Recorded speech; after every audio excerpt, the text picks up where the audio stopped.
Fala pessoal, tudo bem? Renato Lobo aqui falando e com muito prazer eu recebo hoje aqui no canal do Viatrólogos o Thiago Silva. Ele é técnico em transportes rodoviário, técnico em transportes ferroviário, tecnólogo em transportes terrestre, todos pelo Centro Paula Souza, e é pesquisador do sistema de transporte público na cidade de São Paulo, com ênfase em trólebus. E o Thiago tem um site chamado Planurb, que é uma página bem interessante com artigos sobre mobilidade. E os artigos são bem profundos e têm uma visão bem peculiar e bem específica sobre a mobilidade urbana aqui na cidade de São Paulo. Tudo bom, Thiago? Tudo bom, Renato? Primeiramente, obrigado pelo convite. Né? Eu me sinto honrado, né, que o seu site é um dos principais do país. Né? Lembro que lá antigamente, lá nos idos do começo 2000, né, eu acessava seu site. Acho que foi o primeiro site que eu acessei que falava sobre trólebus, né? Inclusive, quando teve aquela desativação parcial lá em 2002, 2003, eu não tinha computador em casa, não tinha acesso à internet, eu ia na biblioteca, né, e usava a internet lá, basicamente para acessar o seu site. Tinha informação, como é que estava, etc. Né? Então, obrigado aí pelo convite, é uma honra para mim. Né? Legal. Para quem não sabe, eu conheço o Thiago tem uns 15 anos. O Viatrólogos fez 15 anos esse ano. Eu conheci o Thiago um tempinho depois, eu até esqueci de falar isso na descrição do currículo do Thiago. Eu conheci o Thiago no movimento Respira São Paulo. Foi um movimento, na verdade, acho que ainda tem, né, Thiago? O Isso, Respira São acredito que Paulo. ainda tem, é que eu não estou participando mais, né, É, mas ainda continua. é, eu conheci o Thiago no Respira São Paulo, e é isso. E aí o Thiago, depois, acho que já tinha um conhecimento na área, passou a pesquisar e foi evoluindo e tem esse site sensacional aí que é o Promurb. E para começar, Thiago, falando do site, conta pra gente o que te motivou a montar essa página. Então, né, para falar a verdade, assim, eu sempre gostei de transporte, né, transporte público, né. Eu até brinco que quando eu era pequeno, minha mãe dizia, né, que eu prestava atenção, eu sabia a cor de ônibus, modelo, né, o itinerário, né. Eu sempre morei na Zona Norte, né, então as empresas da região eu conhecia, itinerários, né, e eu sempre acompanhei. Aí lá para o final dos anos 90, eu comecei a notar aqueles trólebus novos que chegaram na linha do Mandaki, né, da empresa Transbraçal, né, os Marco Polos, né. E aí eu me interessei. Aí eu comecei a pesquisar, né, dentro do material que eu tinha na época, né. Basicamente era jornais, coisas do tipo, né. Aí eu comecei a fazer passeios, né. Teve um final de semana que eu fui até o ponto final, né, do Mandaki até o Pinheiros, de ponta a ponta, né, para conhecer a linha, né? E tudo que eu via eu ia anotando no papel, as linhas que eu via no meio do caminho, eu anotava, numeração, empresas, né?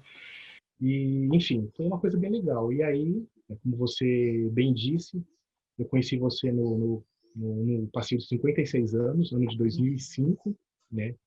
Eu conheci você porque antes disso eu vi uma reportagem no Estadão com sua foto. Aí eu cheguei lá, falei, é aquele que é o Renato Lobo. Verdade. Eu lembro. Eu tenho a reportagem guardada até hoje, Eu inclusive, também né? tenho. Saiu no Estadão, se não me engano. E aí eu cheguei lá no lugar, na Praça João Mendes, olhei e falei, é ele. Eu vi a foto dele no Estadão, é o Renato Lobo. Fui lá, cumprimentei e comecei a me informar, né? E aí comecei a me envolver, participei das reuniões do Respira São Paulo, né? Conheci outros membros também do grupo, que também tinham conhecimento com trens, né, ferrovia, coisa que eu também, meu conhecimento na época era bem limitado, né? O foco era sempre ônibus, trólebus. E eu fui me aprofundando. E em relação a ter criado o Planurb, eu sempre gostei de escrever, né, postar o meu ponto de vista sobre transporte público, né. Anteriormente era na época do Orkut, né, tinha as comunidades da páginas do Orkut, né, e eu postava textos, né, depois no Facebook a mesma coisa. E aí eu comecei a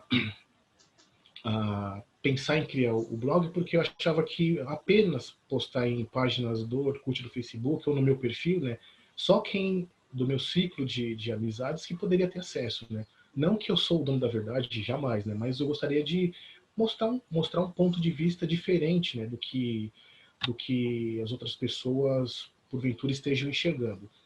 E aí eu resolvi, né, criei a primeira página no Facebook e depois criei o blog. Eu falo que os três pilares, né, que nortearam a criação do Plumurb foi a questão do trólebus, né, a questão de concessão, né, aquela questão de linha amarela é a melhor linha porque é uma linha privada, né, coisa que eu discordo completamente, e a questão das velocidades nas marginais, que foi uma polêmica, né, danada na eleição, tanto quando foi implantada pela gestão do Haddad, e depois na campanha política, né, que vários candidatos apoiaram o retorno das velocidades antigas, né, e tudo por forma política, né, não por forma técnica. Né. Então foram esses três pilares que eu decidi, né, usar, foram os três alicerces para criar o Plumurb, né, a velocidade, linha amarela, a concessão de linhas de metrô e as velocidades nas marginais. Entendi. E falando sobre aproveitando que você já tocou nesse ponto, sobre concessão do transporte, eu queria que você fizesse uma análise, na verdade até vou voltar um pouco à pergunta. Toda vez que tem alguma falha, faz parte do meu cotidiano acompanhar as falhas no sistema por conta do trabalho no site, tal, até no canal do YouTube.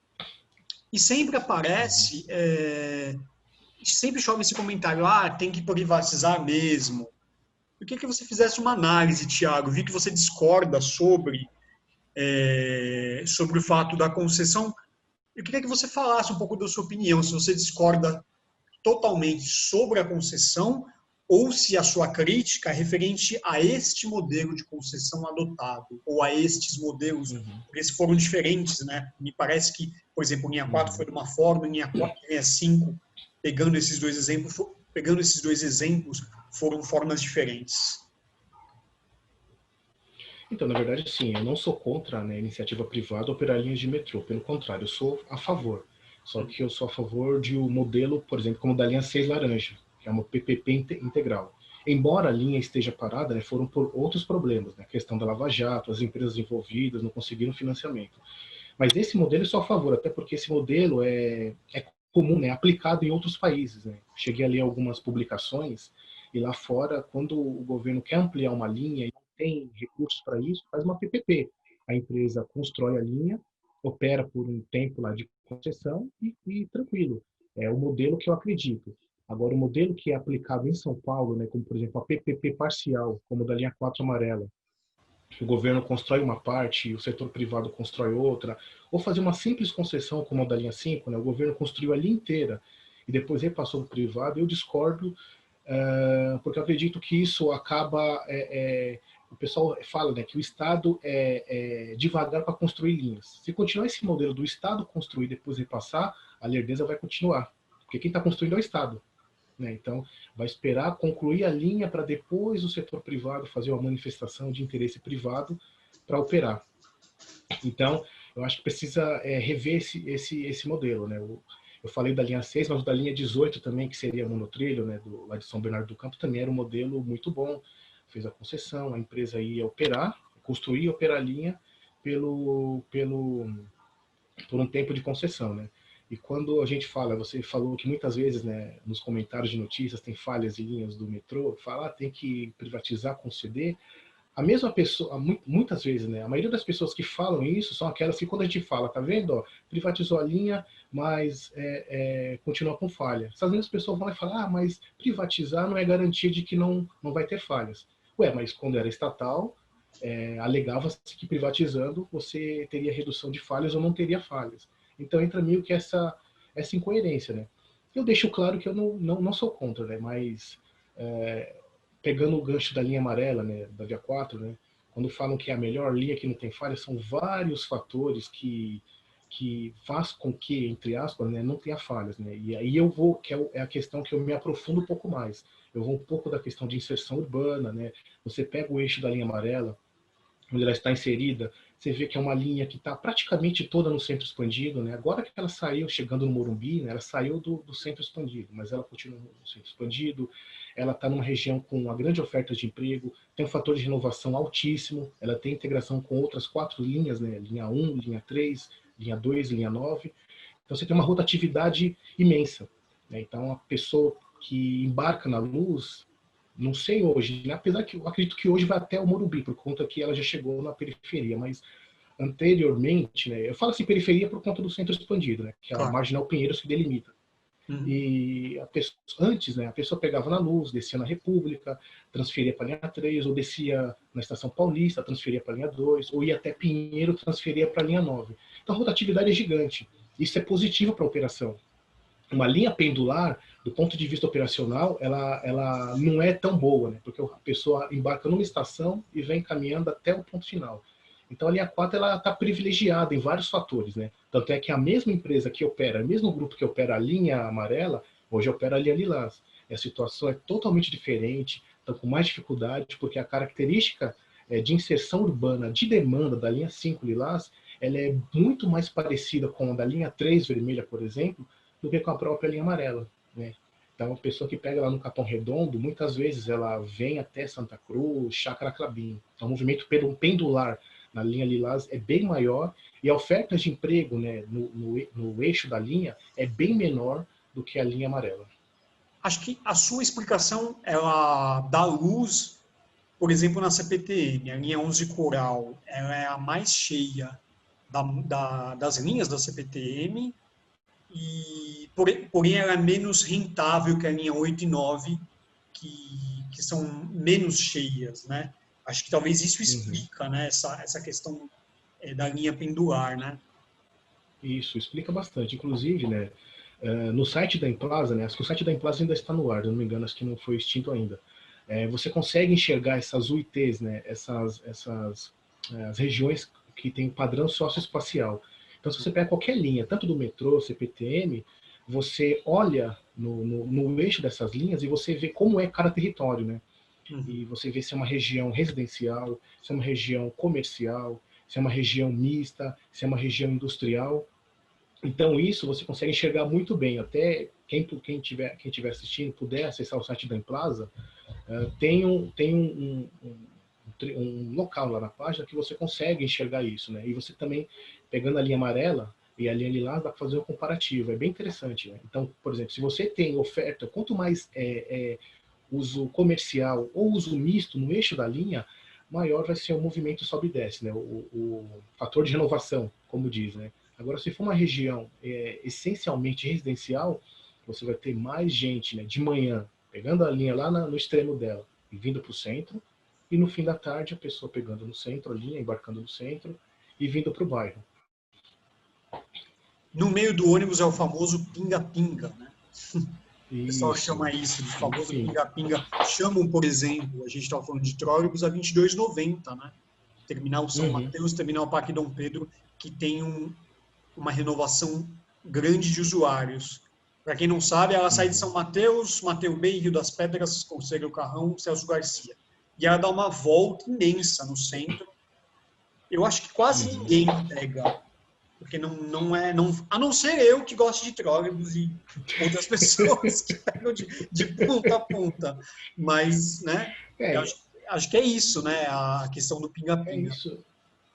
Legal. Inclusive a linha 107P, que é a linha que eu usava, né, quando era trólebus, eu percebia muito isso, né? Quando eu pegava ali lá em Pinheiros, o pessoal embarcava em Pinheiros, descia um monte de gente ali na Paulista, no Conjunto Nacional, né, Paulista com Augusta, embarcava gente, aí vinha, chegava ali na Xavier de Toledo, em frente ao Shopping Light, desembarcava bastante gente, subia, Hum. seguia, depois chegava em Santana, desembarcava bastante gente, subia um pouquinho, e até o Mandaki. Então a 107P tinha um fator de inovação muito bom, né? Até não sei porque que extinguiram a linha, né?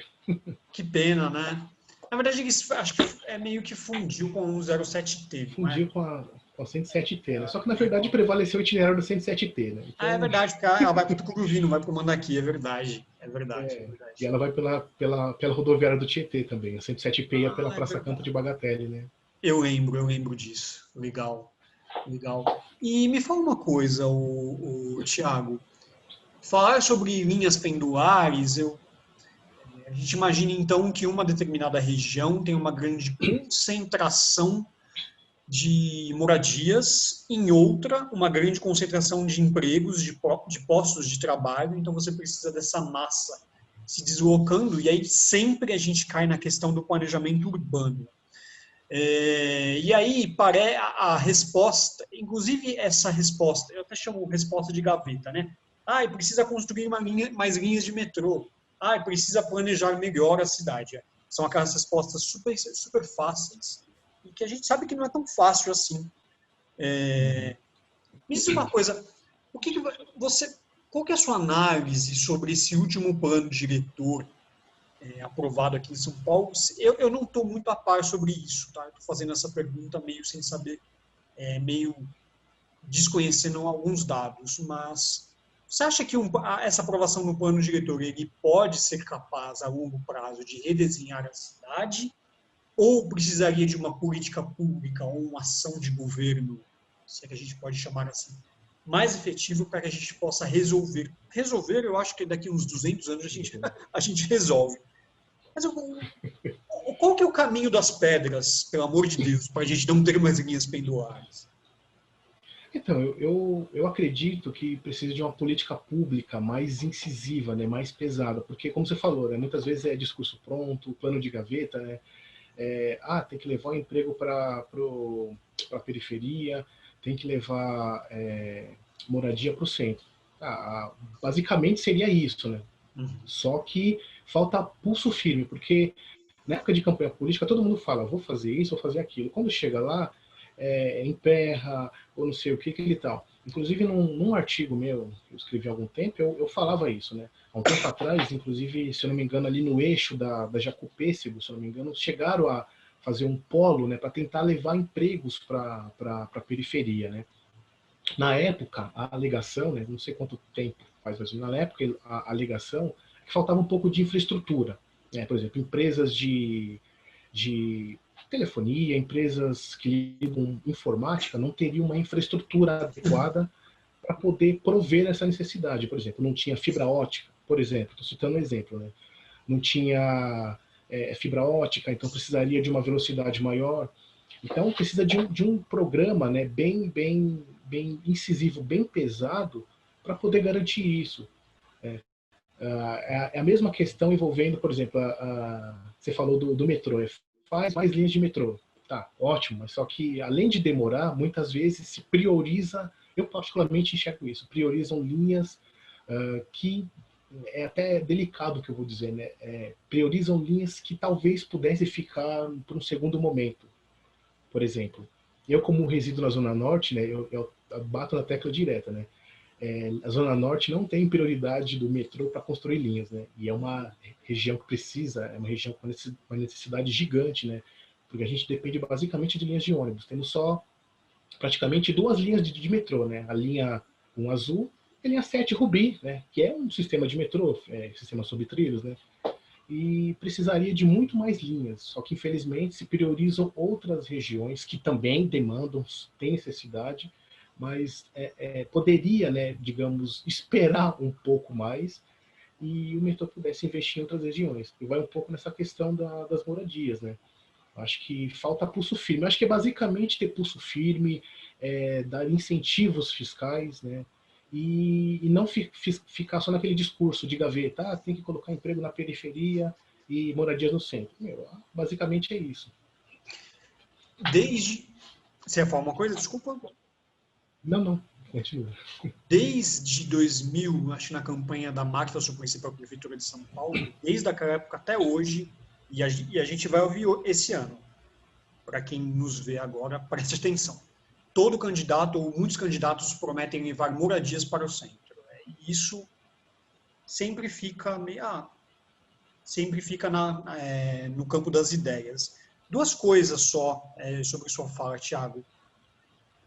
Aí explicando para quem nos assiste aqui no Viatrólogos, quando o Thiago quando ele fala de metrô, linha 7 é serviço de metrô, eu sei que vão ter comentários, as pessoas vão falar, não, mas a linha 7 é CPTM.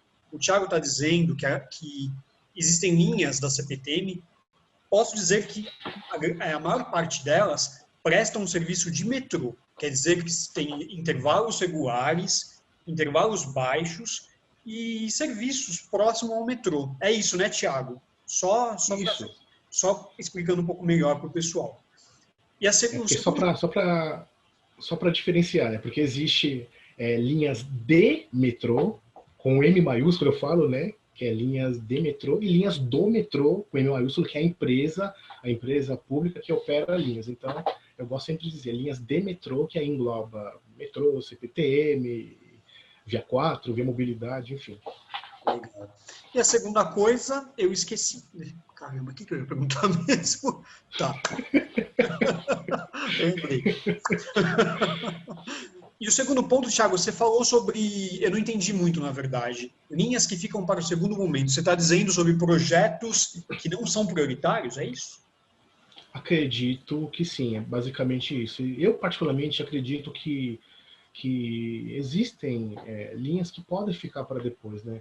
Recentemente o metrô divulgou um plano aí com as linhas futuras, né? Por exemplo, linha 20 rosa, que era Lapa ABC, a linha 19, né, que sai de Guarulhos até o centro, e uma linha que eu acho essencial para a Zona Norte, que é o Arco Norte, que depois a gente pode entrar nesse assunto, não Vamos entrar. está nos planos, né, não está nos planos no curto prazo, né? Então você não tem um horizonte aí de 2030, 2040, e eu acho que essa linha seria essencial. Então talvez, vamos dizer assim, será que a linha 20 é realmente uma prioridade agora, né?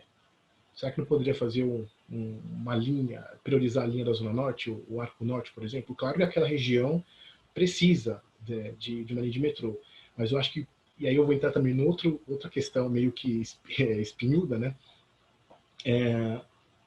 Estão dando tanto destaque para a linha 20 rosa, depois aconteceu a questão da linha 18, que era monotrilho, aí o governo cancelou, virou BRT. Então é meio que um prêmio de consolação para a região do ABC, e por conta da troca do monotrilho por BRT. Então, eu mesmo vejo que a linha 20 agora não era nem prioridade do metrô, né? Que o metrô ia deixar para a década de 2030, 2040, né? E ela passou na frente de outras linhas só para poder tampar essa lacuna que ficou com a troca da linha 18 do monotrilho para a BRT. Não, e a questão da linha 20 é curioso mesmo, porque ela nasceu, você com certeza sabe disso, nasceu no eixo entre Lapa até Moema. Moema. Esse foi o primeiro Isso. trecho. Depois ela cresceu e depois aí apareceu mapas, croquis que mostravam ela chegando até o ABC. E aí eu estive lá durante a coletiva de imprensa que foi informado que a linha 18 bronze seria extinta. Aí o vice-governador Rodrigo Garcia, disse que iriam ser aprofundados estudos da linha 20, começando pelo ABC. E para mim seria ótimo porque eu moro na região. Só fazer um parênteses. Mas é claro que a gente está discutindo a mobilidade Não, sim, da cidade, sim. não do Renato, do Thiago. E aí falou-se em começar a linha 20 no ABC. Só que o último relatório anual do metrô mostra que o trecho prioritário é lá para São Judas. Nossa, isso eu não estou sabendo agora, Tá inclusive. lá. Eu posso deixar, inclusive, na descrição desse Uhum, vídeo, depois você vê lá. É um relatório de 2019. uhum, Mostra trecho prioritário. Eu fiz até texto sobre isso. Lá uhum. passam Judas. Então, Enfim. aí já começa a Já começa meio contradição, né? estranho. Mas, enfim. Agora, sobre a linha 23, Thiago, Arco Norte. Se pudesse falar um pouco para a gente a importância. Tem o nome dessa linha, quando ela não passa pelo centro, linha. É perimetral, né? É, é linha perimetral, linha intersetorial, linha interregional, são várias denominações, né? Mas é isso mesmo. E por que e o que você enxerga assim de importante? O que essa linha representaria para a Malha e sobretudo para a região, né? Eu já morei na Zona Norte, sei que o transporte não é tão fácil lá. É assim, primeiramente a Zona Norte ela depende quase que exclusivamente do sistema de ônibus, né? Como eu falei anteriormente, né? Tem só duas linhas de metrô, né? Linha 1 azul e linha 7 rubi. E é uma região também bem acidentada do ponto de vista topográfico. São ruas muito estreitas, né? Você também não tem muitos corredores de ônibus, né? O Uhum. principal corredor ali da região é o da Inajá de Souza e o da Edgar Facó, basicamente, né? O restante são faixas exclusivas para ônibus. E muitas vezes a pessoa que está na Zona Norte e quer ir para a Zona Oeste, por exemplo, né, usando uma linha de metrô, teria que pegar a linha 1 azul, ir até a Luz ou até a Sé e lá transferir para uma outra linha para ir para a Zona Oeste. Caso ela não decida ir de linha de metrô, ela vai pegar uma linha de ônibus, né? Linhas que faz conexão Santana, Ceasa, por exemplo, Santana, Lapa. Só que essas linhas elas circulam em regiões, como eu falei, viário estreito, sem corredores, então sem preferência viária. Então o tempo de viagem acaba sendo muito grande. Então, a partir do momento que você faz uma conexão da linha 23, seria o Arco Norte, né? O último projeto que eu vi seria da Lapa até a Dutra, passando ali pela Freguesia do Ó, pela Bairro do Limão, pela Casa Verde, você muda totalmente a dinâmica de circulação na Zona Norte. Você não vai depender mais de linhas de ônibus, né, exclusivamente linhas de ônibus, e reduz o tempo de viagem. Você conseguiria ir da Lapa até Santana num tempo muito menor do que você faz hoje usando a linha azul e depois a linha 7 ou a linha 3, ou usando uma linha de ônibus. Então, acho que esses tipos de linhas perimetrais, eu acho que hoje deveria ser prioridade. Eu acho que linhas radiais, né, eu acho que o metrô chegou no limite das linhas radiais. Eu, particularmente, acredito que linhas perimetrais poderiam ajudar na dinâmica e até desenvolver regiões que estão fora do centro. Né? No eixo da linha 23, né, poderia se desenvolver muito mais as regiões, criar polos de emprego nos locais, porque o metrô atrai, né? O metrô melhora a região. Uma estação de metrô, uma linha de metrô, acaba melhorando a situação. Então, se você implanta a linha 23, você vai desenvolver a região ali da Lapa, Freguesia do Ó, Limão, Casa Verde, né? Regiões que hoje têm um índice de empregabilidade menor do que regiões mais centrais. Esse conceito de linha radial parece ser um pouco antigo, né? Antigo, digo no sentido de levar o deslocamento para o centro. Tinha na mente. Pode falar, perdão. Não, pode falar, pode falar. Porque antigamente você pega o projeto do HMD, né, do metrô, né, você vê que as linhas eram radiais e também diametrais. Né? Radial é quando vai do centro até o bairro, e diametral é quando liga duas regiões passando pelo centro. Né? Então, linha azul, linha 1, né, linha azul, linha 3 vermelha. Né? A exceção era a linha amarela, que na época ela faria um arco, né, uma parábola ao contrário. Ela ligaria ali a região do Butantã, Jockey Club, até a região da Anchieta, faria um arco ao contrário e passaria pela estação Pedro II, que tem uma plataforma lá embaixo. Né? Quem Sim. conhece sabe. Né? Então, seria até interessante. Vamos dizer, seriam duas linhas radiais em uma só. E esse conceito vem porque antigamente, né, como todo mundo sabe, o centro era mais habitado, né? As regiões periféricas eram menos habitadas. Aí, conforme a cidade foi se desenvolvendo, né, infelizmente, essa é uma questão mais social, como o custo de você morar nas regiões mais periféricas é menor, então, infelizmente, né, até um termo pejorativo, né, não gosto de usar, mas infelizmente as pessoas com menos renda, com uma condição inferior, foram empurradas para as áreas mais periféricas. Até peço desculpas por um termo pejorativo, não gosto de usar, mas é a realidade, né? As pessoas com menos renda foram empurradas para as regiões mais periféricas. Só que você empurra para lá uma regiões que não tem estrutura. Na época não tinha estrutura, né? Hoje tem um pouco mais estrutura. Mas como fazer para trazer elas para o centro para trabalhar, sendo que os empregos estão na região central? Aí se constrói linhas de metrô ou de ônibus radiais.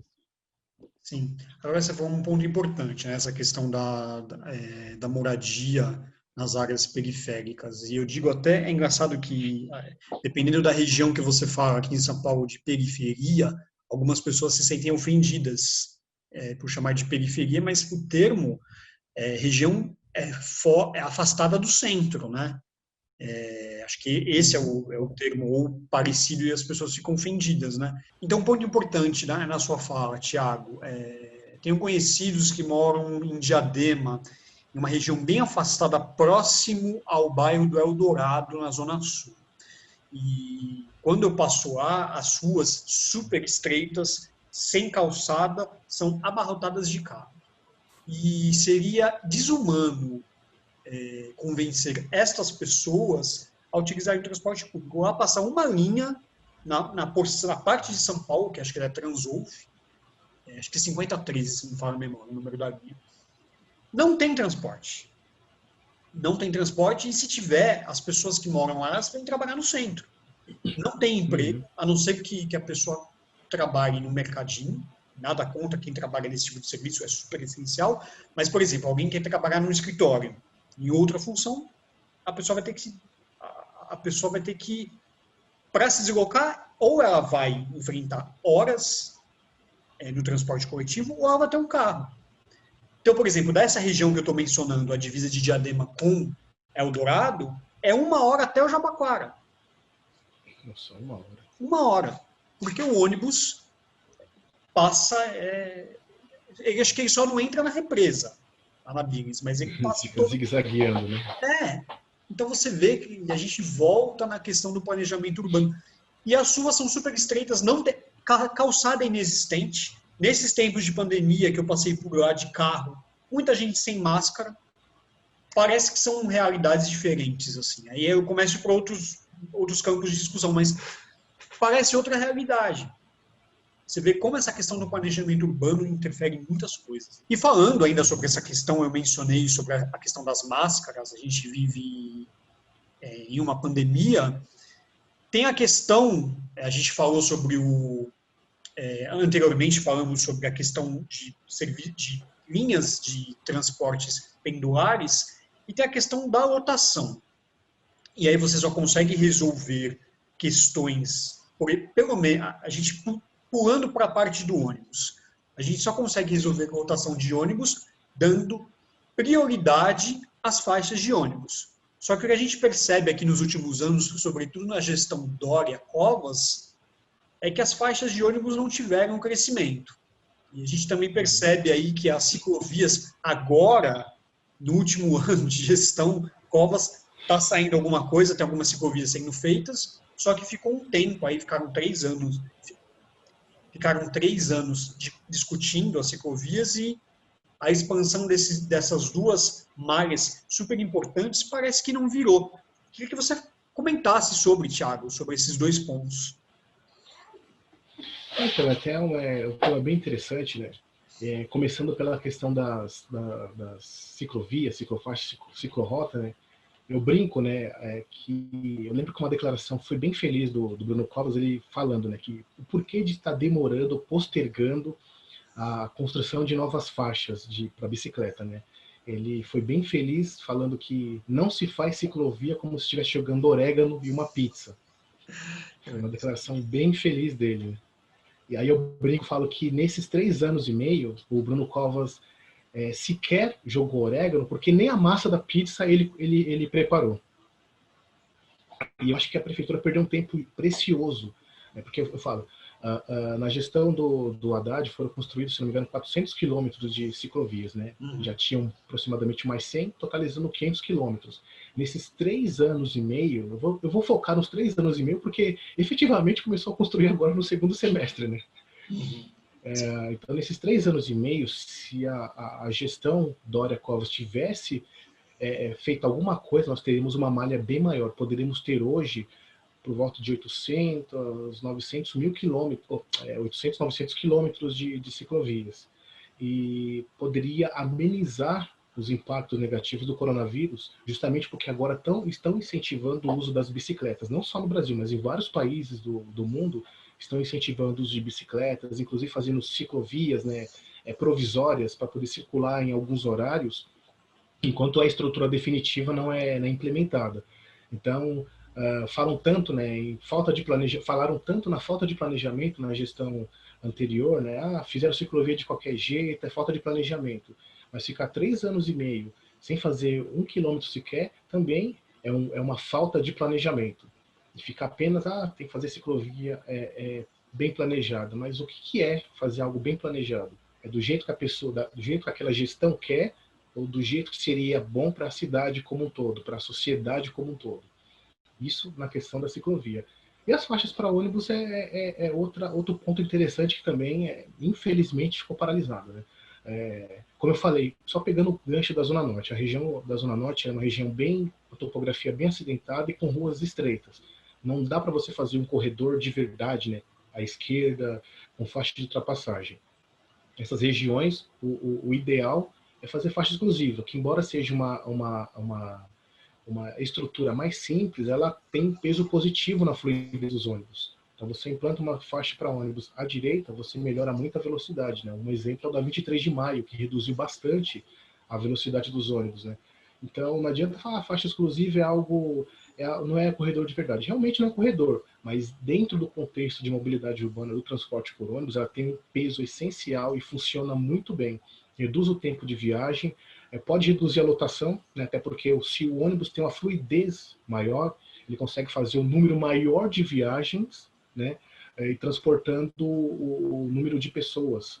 E aí acaba sendo positivo, você pode reduzir a aglomeração. Então, se você tem uma linha hoje com 5 ônibus, ela circulando essencialmente por uma faixa exclusiva, você consegue fazer um número maior de viagens, transportando o número de pessoas adequadamente e sem tanta lotação. Mas se você não tem essa prioridade nas vias, acaba pegando trânsito, acumulando gente nos pontos de ônibus, e quando o ônibus vem, todo mundo quer entrar, enfim, fica toda essa bagunça. Né? Eu acho que a gente deveria também evoluir um pouco na questão das faixas de ônibus, ou na questão da infraestrutura da malha de ônibus, do ponto de vista de agregar fatores, não é bem fatores, mas agregar características do sistema de BR. Tem faixas, por exemplo, embarque antecipado, super rola você instalar em pontos de avenidas. Eu acho que tem a questão do espaço, né? Eu estou dizendo bem por cima. A questão também da prioridade semafórica para o ônibus. Você não precisa ter um BRT. Isso, com certeza. Entendeu? Eu acho que, inclusive, essa discussão da faixa, ainda que a malha de faixa não foi ampliada, pelo menos deveriam ter pensado em outras soluções, né? E, não sei. E a questão da ciclovia é engraçado, né? Por exemplo, os caras começaram enfim, ligação da Domingos de Moraes. Andei muito nessa ciclovia. Eu morava na Moca, trabalhava no Jabaquara e ia trabalhar de bicicleta, todos os dias, 12 quilômetros. E não tinha ciclovia naquele pedaço lá, por causa das obras do metrô, e, isso tá para sair no primeiro ano de gestão Dória, falou isso, no primeiro ou no segundo, acho que no primeiro ano já falou, essa ciclovia está saindo só agora. Ou seja, ficavam planejando o quê? Planejando a cor da ciclovia. Né? Sim. Então é isso, gente. A gente conversou hoje aqui com o Thiago Silva, do Plamurb. Thiago, obrigado pela participação, pela aula que você deu aqui para a gente. É isso. Eu agradeço aí, Renato. Obrigado pelo convite. É uma honra para mim, como eu já falei no início do vídeo. Né? Conheço você aí há uns 15 anos. Seu site foi um dos primeiros o primeiro que eu acessei, basicamente. Né? Então, obrigado pela oportunidade aí. Legal. O site do Thiago é o plamurb.wordpress.com, certo? Plamurb.blog,